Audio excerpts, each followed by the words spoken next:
welcome back to another episode of Throwback Thursday. Today we're going to go back to 2001, and we're going to open this box of 2001 Topps Series 1.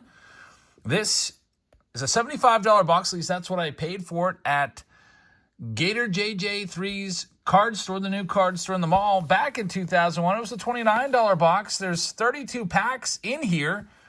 It says at the top, 29 packs plus 3 extra packs. Let's see what we've got in this and see if we can find something good. Now, back in 2001, that was the year of, you can see Big Mac's on the front of the box. He had just come off of broken the home run record in 1998, so he was still a major star. In fact, 2001 was McGwire's last year. He just kind of completely fizzled out in 01, and then that was it. By the way, this box is for William Statton. If you'd like to join us on Patreon to get into all of our breaks, join Patreon. That's where we sell our break spots at, and we'd love to have you along for all of our spots. And before I rip this box open, I'll let you know that the next time we'll be live is tonight with a high-end consignment auction. Some really good stuff tonight. You don't want to miss it. It's Justin Harris's collection. He has tons and tons of great stuff. So inside we have Home Team Advantage from Topps. Nice little thank you note here. It says, thanks for buying another great product. Collecting is fun. Go to a Topps preferred hobby store to complete your sets. You can also dial in to find the local card store nearest you. That was obviously before the days of the internet really taking off. Despite, we had the internet back in 2001. But I remember in 01, when I was in college, if I wanted to use the internet, I had to go to a computer lab in the school to do my research and my work and all that stuff. Alrighty, here we go. I am excited for this, and I'm also a little nervous. Why? Because 2001 Topps is known for cards breaking up, where they will completely be stuck together. Here we go. Let's see if they're going to be all stuck together with paper loss. The moment of truth. We have Jim Fregosi on the top, and it looks like we are actually going to escape the bricked up cards. I can't believe it. How about that? That means this. I don't know if, I think maybe this is just a theory that maybe the cards that are all completely stuck together, maybe they were exposed to heat at some point in their lifespan, and that's what did it. Here's the Yankees prospect card. You'll see some nice prospects in here, like CC Sabathia is on one of them, and who else? Josh Hamilton on another one. There's Tony Womack, Ray Sanchez right there, Mike Stanley, and Johnny Damon as well. The backs of the card, pretty sweet. These are nice cards. But I think, actually, folks, this is the first time I've ever opened 2001 Topps on the channel. I tried it once before with a box of Series 2, and I completely got hosed on it, so to speak, because they were all stuck together. Here's an insert going for gold. Mark McGwire. Big Mac right there. Luis Alicea. Middle infielder, we've got Damian Jackson. I remember these guys. Charles Johnson. Mike Lamb gets the rookie gold cup, and Craig Paquette in there also. The best rookie in 2001 Topps is Ichiro, by the way. You probably know that by now. Albert Pujols not getting his own card. He's got I believe he's got a Topps traded card, sharing it with Ichiro. Here's a postseason highlights card with, looks like Roger Clemens right there. We got Chris Carpenter. There's Dustin Hermanson. By the way, this was the big 50th year anniversary of Topps, and to celebrate the 50th year anniversary, they went big. You know what they did? They brought back manager cards. And there he is. There's one of the managers, Mike Hargrove. So they brought him back. As a kid, I hated manager cards. I thought they were not that much off of getting a checklist. You can see Scott Carl has a little notation there, traded to the Angels. And then Royce Clayton as well. I guess I was okay getting Jim Leyland manager cards because I was a huge Pirates collector when I was a kid. But overall, I wanted to get the big stars. Here was a big star back in the day, not really in his Tampa Bay Rays days, but when he would go on to the Texas Rangers, he would really reach another level. That is Josh Hamilton. Big-time power guy. I wonder what Josh Hamilton is up to these days. There's Alex Ramirez. I don't even remember him from the Pirates. He must have barely played 43 games for the Buccos in 2000. 2001, definitely a crazy year. When you think back to 01, you probably first thing you think of is 9/11. And then baseball being part of the healing process and coming back. Here's a Sammy Sosa 90 Topps. So I guess they're reliving the 50 years of Topps with a little insert set there of some of the top cards. Sammy Sosa, arguably the best rookie card in 1990 Topps at that time. Now I would say Frank Thomas. There's Tom Glavine, who's a Hall of Famer. Mike Remlinger, barely remember him. Does sound somewhat familiar. 405 cards in the set.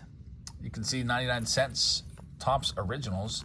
They have all kinds of like little advertisements in these. Very interesting through the years.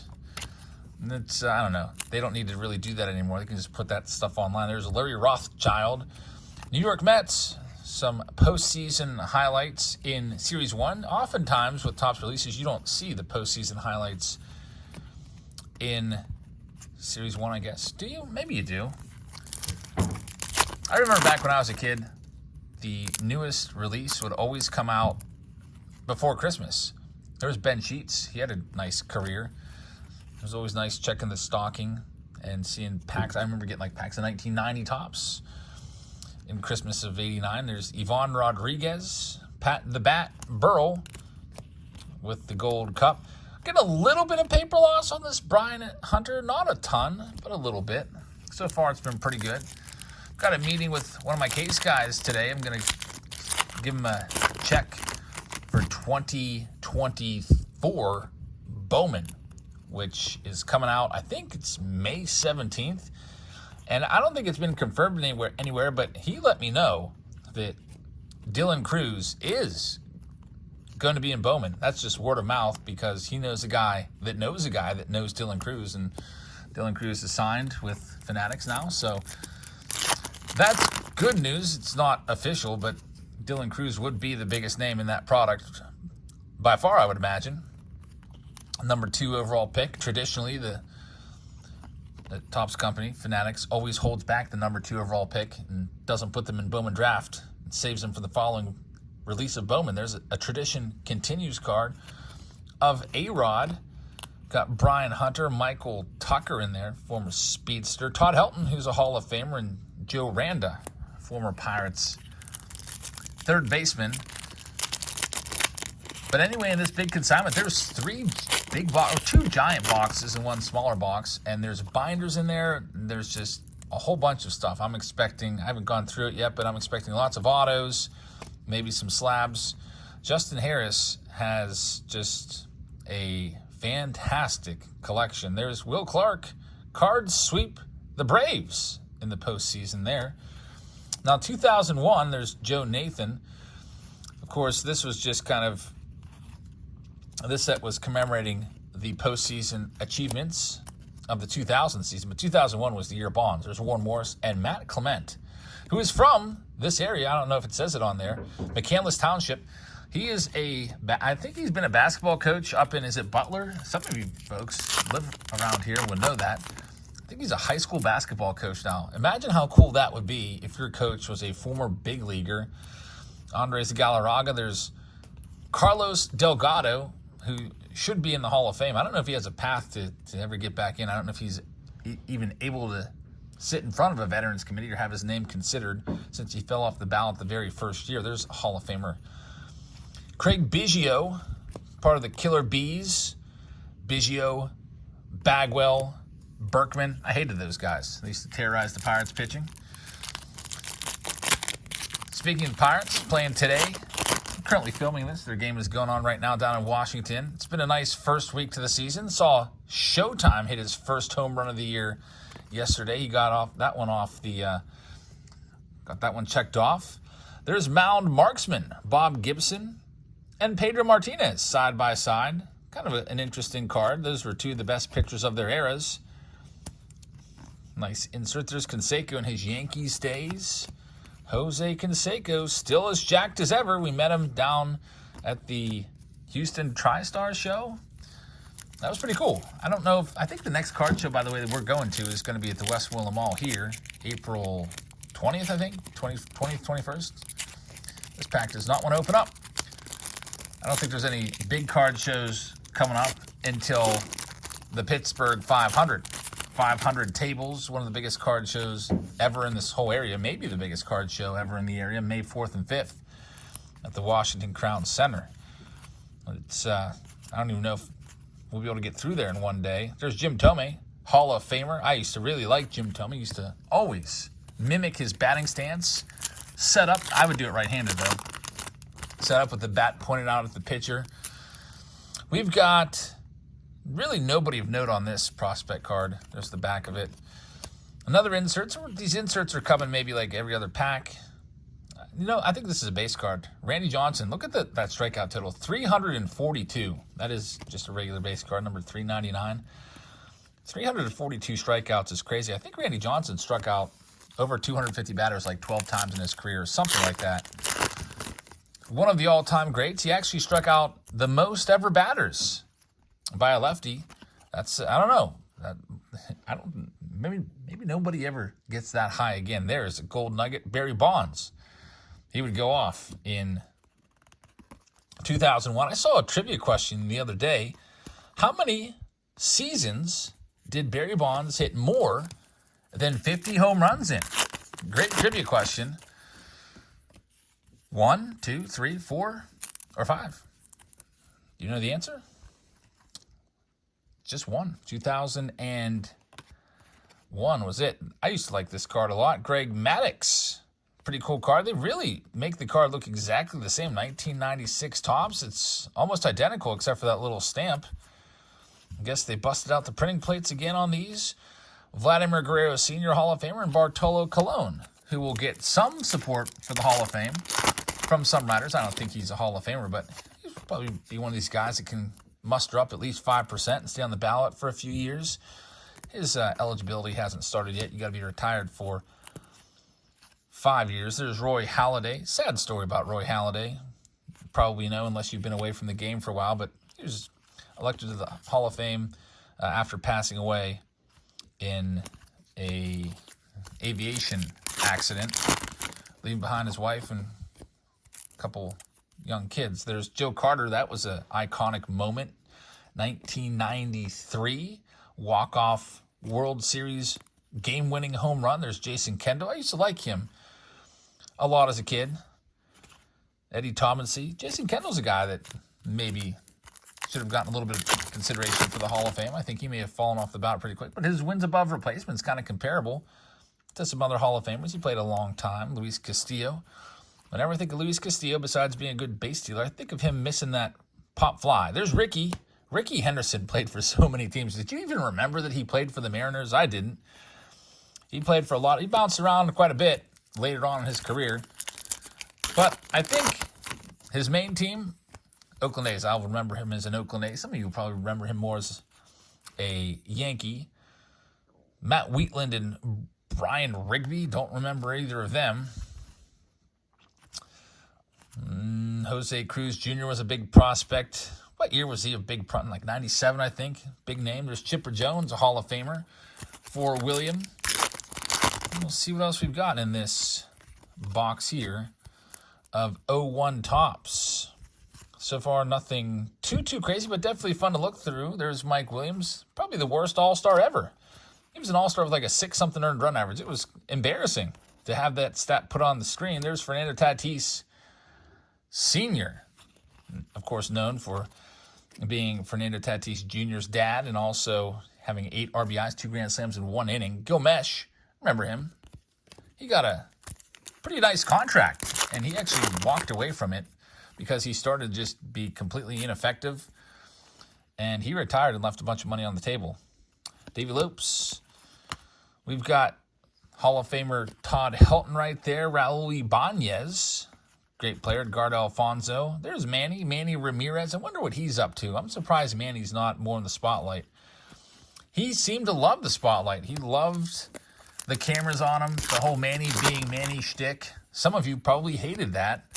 Some of you probably thought it was funny. There's Cal Ripken Golden Moments card. That's a cool card right there. I wonder if that's referring back to 1995. Yep, September 6, 1995. They should have done a better job Gotten this picture from a better angle to get the consecutive game number 2,130 that was up on that warehouse at the time. Get that more in the frame. Mike Hampton with the Mets there. Mike Hampton, probably one of the best hitting pitchers that I've ever seen, at least in my era. There were some good hitting pitchers over the years. But I remember Mike Hampton was a guy that he probably had double-digit home runs. He was a good hitter. Another Larry Rothschild getting in a double here, and Cal Ripken is back again. And it's going to be another season highlight. Ripken kind of winding down his career in 2000. I think his last year he played may have been, was it 01? It may have been 01. We just have maybe like 5 or 6 packs left here before we get on out of here. We've got some other videos planned for this weekend, Friday, Saturday. Got a Walmart video. We've got a potential face-off Friday. There's Ben Sheets pulling him for the second time. Ellisberg's still around in 2000. He had a pretty long career. You might remember his rookie card in 1988. He was approaching 300 career home runs at the making of this card. I can't remember if he got there or not, but pretty good career. I remember that 88 Topps card was a good one. Todd Hundley going down to one knee. He had a 40 home run campaign, and Omar Dahl. So we're down to just, it looks like maybe 5 or 6 packs left on this Throwback Thursday to 2001. Where were you at in 2001? I was a junior in college. There's Ken Griffey Jr., 92 Topps. I like those cards. I guess, see, this is the 50th anniversary. Who did it better, 01 Topps or 2021 Topps? I think 2021 Topps may have done a better job commemorating the 70-year anniversary. I mean, 2021 Topps, I hate it just for the design, but I liked the box topper throwback cards. I thought they did a nice job with their commemorative sets. There's Roger Maris, golden moments, 61 home runs in 1961. New York Yankees team card. He won the World Series in 2000. David Segui. There's the Moose, Mike Messina. He was a Hall of Famer, and Pat Rapp. 3 packs left for William. I can't believe these are not sticking all together. I just cannot believe it. Bobby Bradley, a former first-round pick by the Pirates. Another complete bust. We had just a string of really bad draft picks in the late 90s and 2000s. Bobby Bradley, John Van Benschkoten was another one. There's Andy Bennis laying a bunt down. Todd Hollandsworth, he was a former Rookie of the Year. Back in that string when the Dodgers seemed to win it every year, they had like Todd Hollandsworth, Eric Karras, Raul Mondesi, Hideo Nomo, etc. There's Big Mac kissing a baseball. Man, Big Mac, I liked him a lot. Even when the whole steroid thing came out, I still liked him a lot. I didn't automatically hate him like some people did. There's Pedro Martinez, Tony La Russa, who is a Hall of Fame manager, Jorge Posada, and Chris Turner. One card is left sticking. It's Dusty Baker. I think Dusty Baker will be a Hall of Fame manager. And we're down to our last pack. Dusty finally got his World Series championship to complete his resume. He'll get in when he's on the ballot for sure. We got Bobby Thompson, the shot heard round the world. That's a great moment in baseball. I used to love that call. It's one of the greatest baseball calls ever. There's Harold Baines, who is a Hall of Famer. And we've got Cal Ripken, who I think might be card number 1 of the set. So we get him in the last pack. A little bit of stickiness on a couple of these cards. Luckily, Cal Ripken doesn't have any stickiness, but has some crimping. Card is kind of crimped up from getting jammed up in here by the machine when they sealed the pack. Cal Ripken, he is card number 1, and Pat Mears is the last card of this video. So 2001 Topps, Series 1, there you have it. I am shocked that those didn't all stick together. I was all ready to give William a refund if all of them were stuck together and all damaged and turned to something else tonight. But luckily, Gator JJ's boxes were never heat exposed. So that's all we have for you for tonight, at least in our regularly scheduled video. Like I said, we got a big high-end consignment coming. I hope you can join us for it. Don't miss it. Just tune in and just watch. If you're not planning on spending any money, just tune in and watch and see what he has. And just talk baseball with us. So thank you very much for watching. I hope you guys have a great rest of your evening, and I'll see you all later. Good night, everybody.